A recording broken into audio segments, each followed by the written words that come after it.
Cubanos salieron a las calles para protestar por la crisis económica del país y la respuesta del gobierno a la pandemia del coronavirus en una de las manifestaciones más grandes que han sucedido en las últimas décadas. Así se ven las protestas. Mire usted. La seguridad del Estado me cayó a golpe a mí y a mi hija, una niña menor de edad. Nos cayeron a golpe porque veníamos caminando por la calle.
Y esto fue lo que dijo el presidente cubano Miguel Díaz-Canel. Ha comparecido este domingo en la televisión cubana para hacer un llamamiento a la población a salir a las calles para defender la revolución ante las protestas que se han producido en las últimas horas en las principales ciudades cubanas.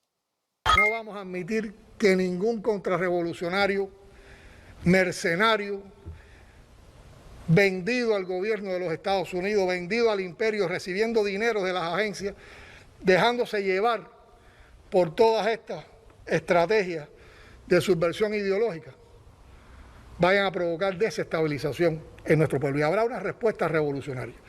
Y por eso también aquí estamos convocando a todos los revolucionarios del país, a todos los comunistas, a que salgan a las calles en cualquiera de los lugares donde se vayan a producir estas provocaciones. Hoy, desde ahora y en todos estos días. Es parte de lo que dijo ayer. ¿Qué significa esto? ¿Habrá una respuesta revolucionaria? Ay, ay, ay, pues qué tipo de respuesta. ¿Cómo la ves, Brenda Estefan, tú como internacionalista y que entiendes muy bien estos temas? ¿Cómo interpretar lo que está ocurriendo en Cuba y que pues hace algunas décadas no veíamos esto? Oh, Brenda, buenos días. Gusto saludarte. Así es, Luis, muy buenos días. Pues las imágenes que ya mostraba son impresionantes cuando se piensa que estamos viendo a Cuba, un país en el que históricamente no hay este tipo de manifestaciones. Sabemos que la libertad de expresión está reprimida, que uno no puede salir a la calle a manifestarse como se hace comúnmente en México o en América Latina.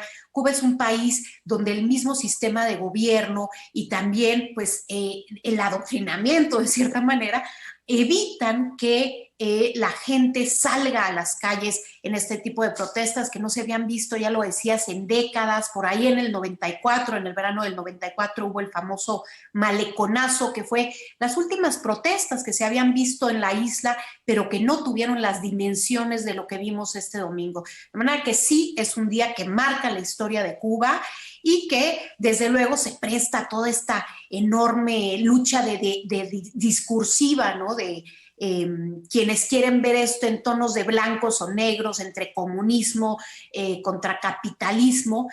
Desde luego creo que el tema de Cuba es mucho más complejo que esta simple diatriba. Hay que entender que el embargo impuesto por Estados Unidos a la isla es verdaderamente criminal. Eso hay que decirlo. No les falta razón a quienes dicen que urge que Estados Unidos levante ese embargo. Es una demanda de la comunidad internacional. Justamente hace menos de un mes, a finales de junio, se votó en la Organización de las Naciones Unidas nuevamente en la Asamblea General. Se votó una moción para pedirle a Estados Unidos que levante este embargo.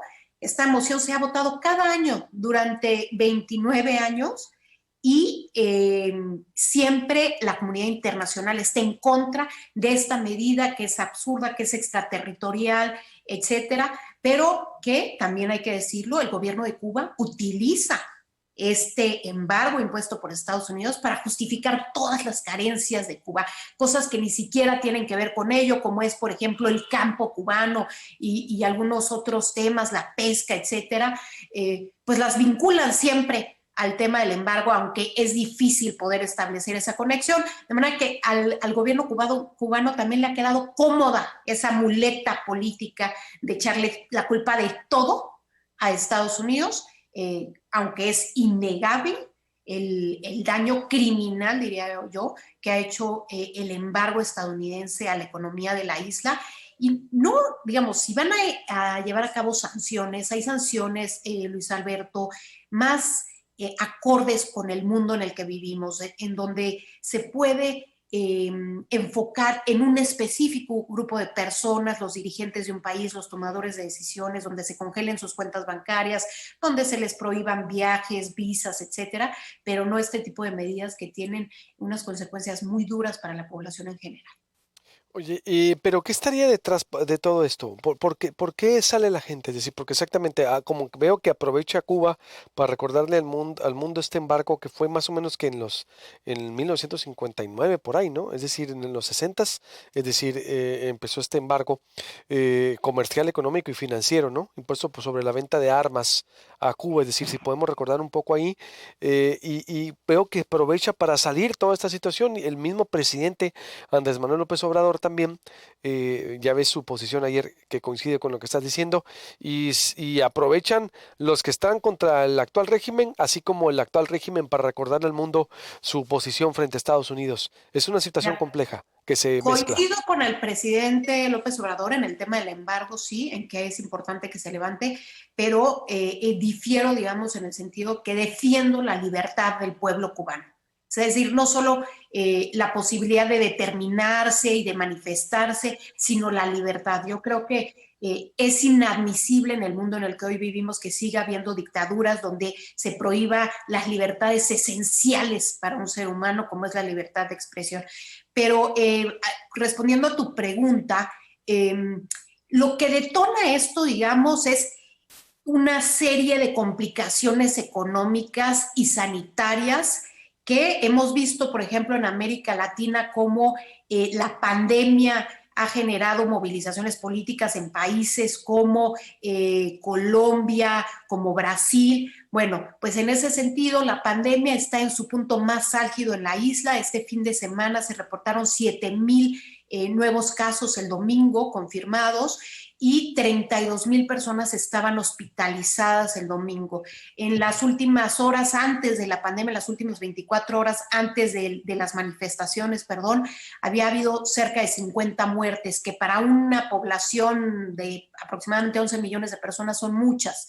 Entonces, la situación sanitaria, los hospitales colapsados, escasez de medicamentos y alimentos, estas eternas filas en donde alguien tiene que formarse 5 horas, Luis, para poder tener acceso a un pollo, ¿no? A cosas básicas, alimentos básicos, pues llevaron en su conjunto a la población a de qué manera, contrario me parece que a lo que dicen las autoridades cubanas, de manera pues natural, espontánea, se inicia esta protesta en una pequeña ciudad que se llama San Antonio de los Baños, al norte de la isla, a unos 26 kilómetros de La Habana, y las redes sociales pues hacen que el mensaje se disperse pronto y que otros cubanos en la isla vean pues que hay este grupo con pancartas, que hay este grupo diciendo libertad, que hay este grupo saliendo a las calles y exigiéndole a su gobierno, y pues se contagia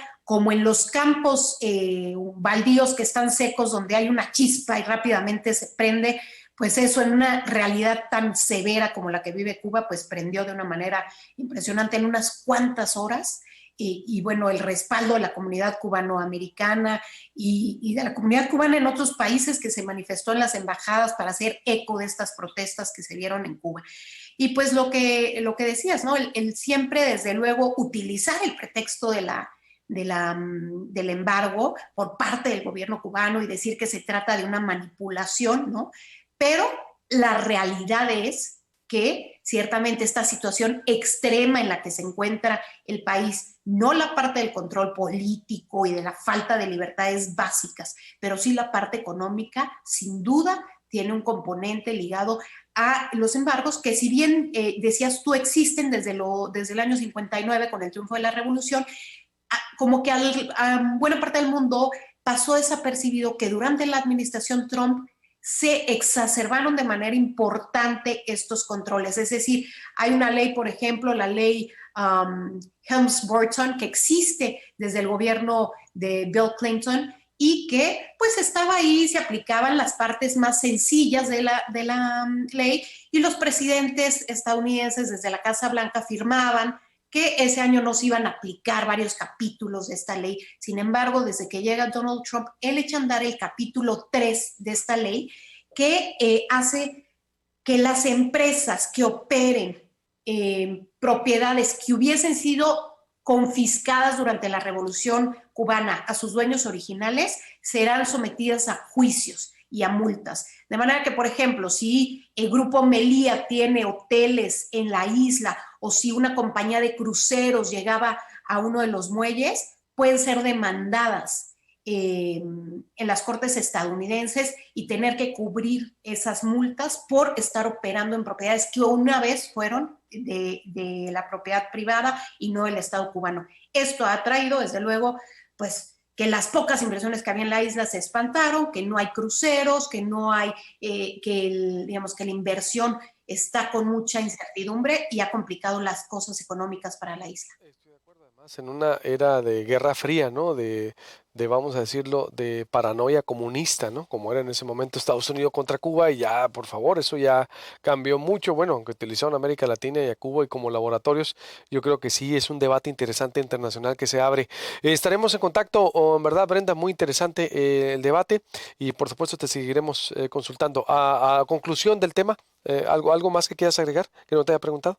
Pues que es muy difícil saber qué viene en los siguientes días. Habrá que estar al pendientes. Las comunicaciones, el internet en la isla prácticamente está cortado. Yo he estado tratando de establecer comunicación con cubanos que están en la isla y es muy difícil realmente. No hay comunicación y habrá que estar pendientes de qué sucede y cuáles son las reacciones de la comunidad internacional. Este es un tema muy politizado históricamente, particularmente en el caso estadounidense, y generará mucho debate en los medios en los próximos días y semanas. Gracias, Brenda. Buenos días. Que tengas un buen día, Luis. Un gusto haber estado con ustedes. Igualmente, como siempre, igualmente. Suscríbase al canal de YouTube, es gratis, le recuerdo, para que usted esté bien informado. Interesante toda esa perspectiva y el contexto que nos da también Brenda Estefan. Corte y vuelvo con agua, las lluvias que vienen, las alertas que vienen, y el Hospital San José, la venta que viene, el gobierno de Sonora que está haciendo el final de sexenio y más. Es tiempo de la gran